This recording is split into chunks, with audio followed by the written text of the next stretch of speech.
Now let's talk about applying the factors. The whole goal of the study has been to find out what factors affect air penetration, how they affect it, and how much they affect it. And so all these factors are just a goodie box of tools, and you should look at them that way. Nobody's telling you got to use all of them, or if you're not using all of them, you're doing something terrible. They're all things that you can use to incorporate into your air design that will improve air performance, and you can pick and choose. Every single factor you add is going to improve the terminal performance. Any factor you leave out, at least under some conditions, is going to diminish that terminal performance. So it's a balancing act of what you're looking to do. You can just choose the components with an eye towards better structural integrity. That's going to improve the terminal performance of your air. You can choose a broadhead with a high mechanical advantage or just one with a smoother profile. That's going to improve your terminal performance. You can set your air up for higher FOC, and you can do that without changing the weight of the air. You can leave the weight the same, just change the weight distribution. That's going to improve your terminal performance. You could choose to use a single bevel broadhead rather than a double. There's no downside to using a single bevel broadhead whatsoever. There are a whole lot of upside advantages. That's going to improve the terminal performance.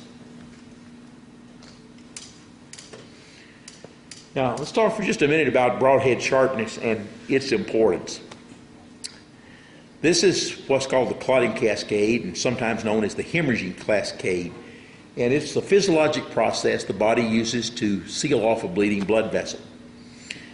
And when you cut a blood vessel, you damage some of the cells that line the inner wall of the blood vessel. Every one of those cells on the inner wall of the blood vessel that is damaged releases prothrombin.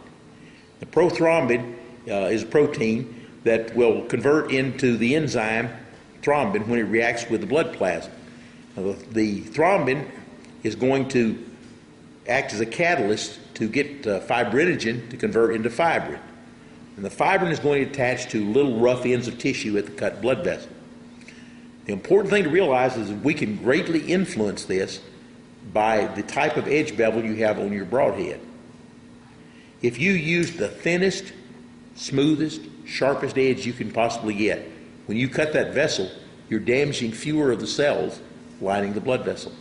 That means there's going to be a whole lot less prothrombin released. At the other end of the cascade, that means less fibrin is produced. And that thinnest, smoothest, sharpest edge is also going to leave fewer tags of tissue where it cut the vessel. So now you have fewer tissue tags for the reduced amount of fibrin to attach to. And what you get is a severed blood vessel that's going to bleed more freely for a longer period of time. And that's exactly what you're trying to do. Do we have a thing in there? Yep.